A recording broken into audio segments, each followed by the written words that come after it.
और चलिए अब आपको तेजी से डॉक्टर टेरर मॉड्यूल के 10 नए अपडेट में बता देती हूँ। नंबर 1 अपडेट है, उमर के नूह वाले ठिकाने की छानबीन इस समय चल रही है। डॉक्टर उमर के शू बॉम्बर होने का शक है और इसकी जांच अब तेज कर दी गई है।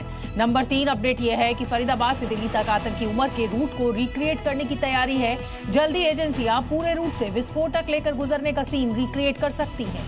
चौथा अपडेट, उमर का मददगार आमिर राशिद जिसने i20 कार खरीदी थी, वो 10 दिनों की NIA रिमांड पर भेज दिया गया है। आज का 5वां अपडेट, डॉक्टर शाहीन के पास अलग अलग पते वाले 3 पासपोर्ट्स का खुलासा हुआ है।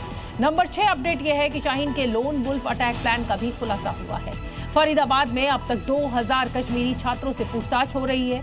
8वां अपडेट, विस्फोटक की जांच को लेकर कई स्थानों पर छापेमारी चल रही है। अल फलाह के चेयरमैन को अब दिल्ली पुलिस की क्राइम ब्रांच ने सम्मन दिया है। 10वां बड़ा अपडेट यह है कि दिल्ली पुलिस ने अब तक 34 गाड़ियों को जब्त कर लिया है। दिल्ली ब्लास्ट मामले में हर रोज नए राज से पर्दा उठ रहा है और अब जांच एजेंसियों में आज का जो सबसे बड़ा खुलासा सामने आ रहा है वो ये कि शाहीन और परवेज का लोन वुल्फ अटैक का प्लान था और इसी खुलासे को लेकर हम आपको एक रिपोर्ट दिखाना चाहते हैं।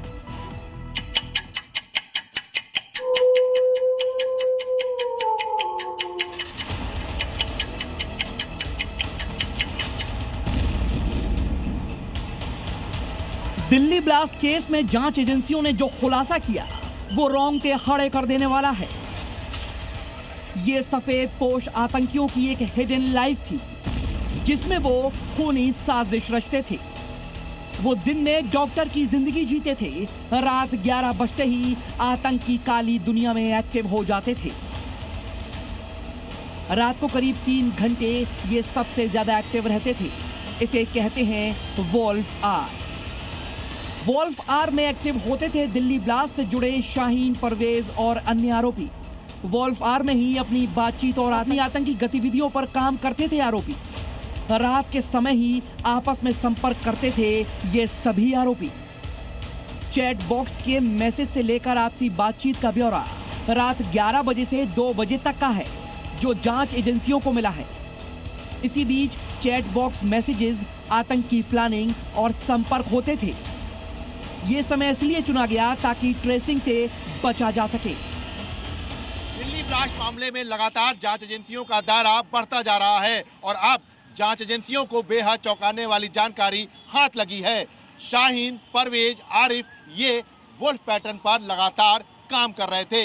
दिन में ये सामान्य तरीके से रहते और रात में बाकायदा आतंक की प्लानिंग करते। इनके व्हाट्सएप मैसेज और कॉल डिटेल्स रात 11 बजे से 2 बजे के बीच में पाए गए हैं। जांच एजेंसियों ने इन्वेस्टिगेशन में ऐसे व्हाट्सएप ग्रुप से पर्दा उठाया जिनसे इनके खतरनाक मंसूबों का पर्दाफाश हुआ।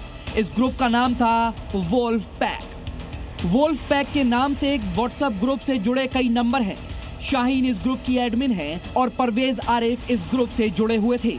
यहाँ पर भी शाहीन ही मास्टरमाइंड थी। वो ही इस ग्रुप से बातचीत करती थी। कोड के जरिए ही शाहीन बातचीत शुरू करती थी। शाहीन ने महिला आतंकियों की 2 टीमें बना रखी थी जिनका नाम औरोरा और लूना था। औरोरा और लूना मादा भेड़ियों के नाम होते हैं। शाहीन वोल्फ आर में ही सभी जरूरी संदेश देती थी। ये सभी संदेश कोड वर्ड में दिए जाते थे। जांच एजेंसियों को इसी ग्रुप से एक और जानकारी मिली। आरिफ के नंबर के आगे स्नाइपरों का नाम लिखा था।